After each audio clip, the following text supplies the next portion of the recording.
Assalamualaikum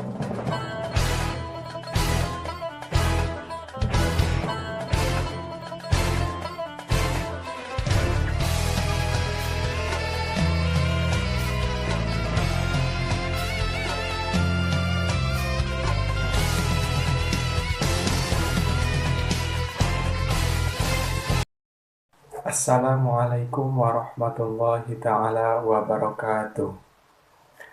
Alhamdulillahi rabbil alamin. Wabihi nasta'inu ala umuri dunya waddin. Wassalatu wassalamu ala asrafil anbiya'i wal mursalin. Wa ala alihi wa sahbihi ajma'in, amma ba'd. Pertama-tama marilah kita panjatkan puja dan puji syukur kehadirat Allah yang Maha Ghafur. Alhamdulillah, berkat rahmat dan karunia-Nya, kita semua masih diberikan umur panjang serta kesehatan, sehingga kita semua bisa beraktivitas pada hari ini. Sholawat beserta salam semoga selamanya tercurah limpahkan kepada baginda alam A'ni Habibana wa Nabiyana Kangjeng Nabi Muhammad Sallallahu Alaihi Wasallam. Alhamdulillah, berjumpa lagi dengan saya Muhammad Yusuf Sidik. Di sini saya akan sedikit menjelaskan mengenai euthanasia. Nah, kata euthanasia sedikit asing di benak pikiran kita, karena kata euthanasia ini merupakan kata-kata kedokteran ya, berasal dari dunia kedokteran. Nah, di sini mari kita bahas mengenai euthanasia ini. Untuk definisi, di sini saya akan menjelaskan mengenai definisi euthanasia, kemudian macam-macam euthanasia dan hukum euthanasia. Nah, istilah euthanasia ini berasal dari kata Yunani, yaitu kata dan thanatos. Kata berarti indah, bagus, terhormat, sedangkan thanatos berarti mati, mayat. Nah, jadi secara bahasa atau secara etimologis, euthanasia dapat diartikan sebagai mati dengan baik atau a good death. Nah, sedangkan secara istilah, euthanasia adalah pembunuhan tanpa penderitaan terhadap pasien yang sedang kritis akut atau menderita penyakit menahun, serta tipis harapannya untuk sembuh kembali. Nah, itu definisi euthanasia secara bahasa dan secara istilah.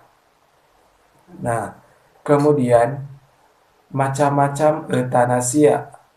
Euthanasia sendiri terbagi menjadi dua bagian, yaitu yang pertama euthanasia aktif dan yang kedua euthanasia pasif.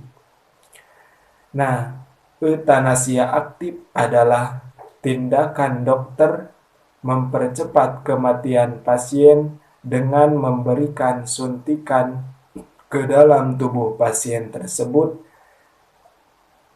Nah, jadi itu euthanasia aktif. Jadi tindakan dokter dengan memberikan suntikan yang berisikan cairan bisa dengan dosis yang tinggi sehingga dapat menyebabkan pasiennya meninggal.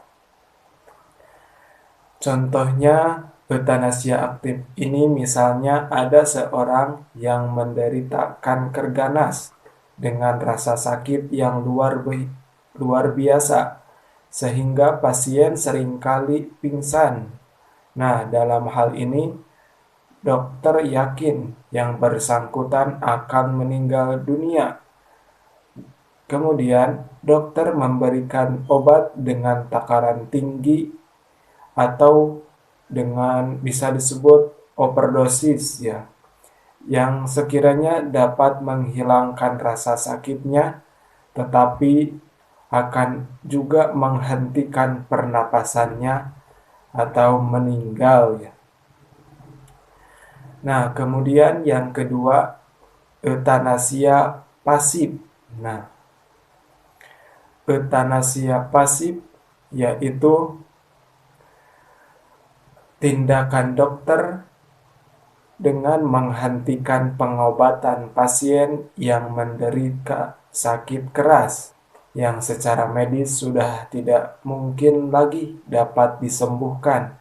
Nah, penghentian pengobatan ini berarti mempercepat kematian si pasien. Misalnya, terdapat seseorang yang menderita kanker yang sudah kritis dan orang tersebut sudah ada dalam keadaan koma, atau orang yang terkena serangan penyakit paru-paru yang jika tidak diobati maka dapat mematikan penderita.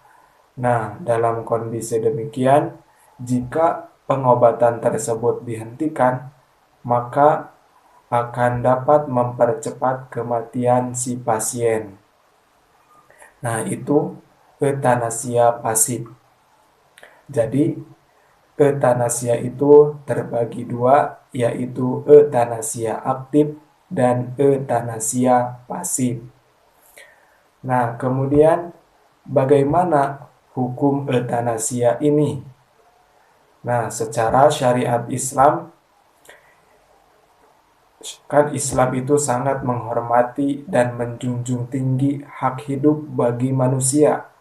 Setiap perbuatan yang menghilangkan nyawa, baik oleh orang lain maupun oleh diri sendiri, itu dilarang tegas oleh Al-Quran dan As-Sunnah.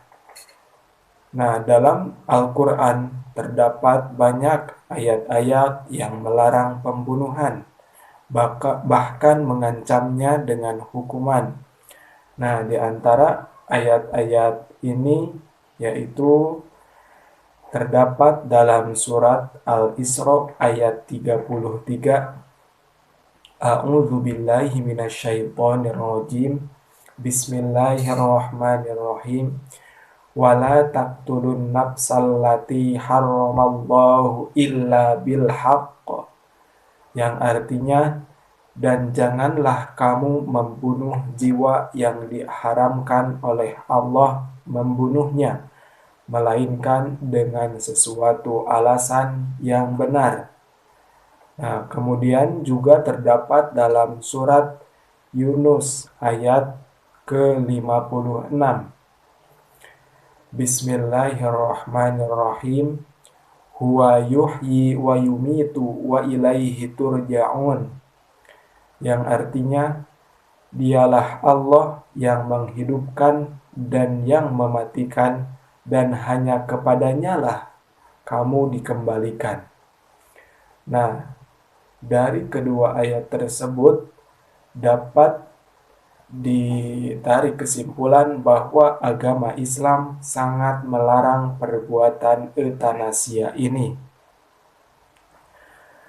Karena pada hakikatnya yang berhak menghidupkan dan yang mematikan itu hanyalah Allah Subhanahu wa Ta'ala.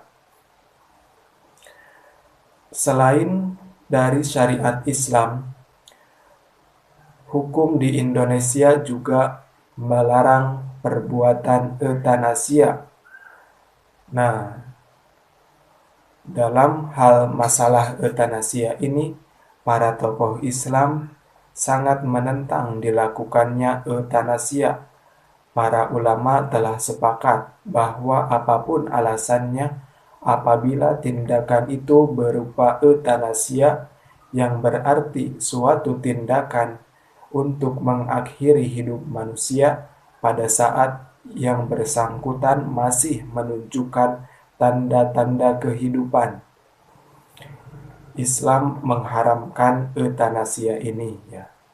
Nah, kemudian berdasarkan hukum di Indonesia, euthanasia adalah suatu perbuatan yang melawan hukum.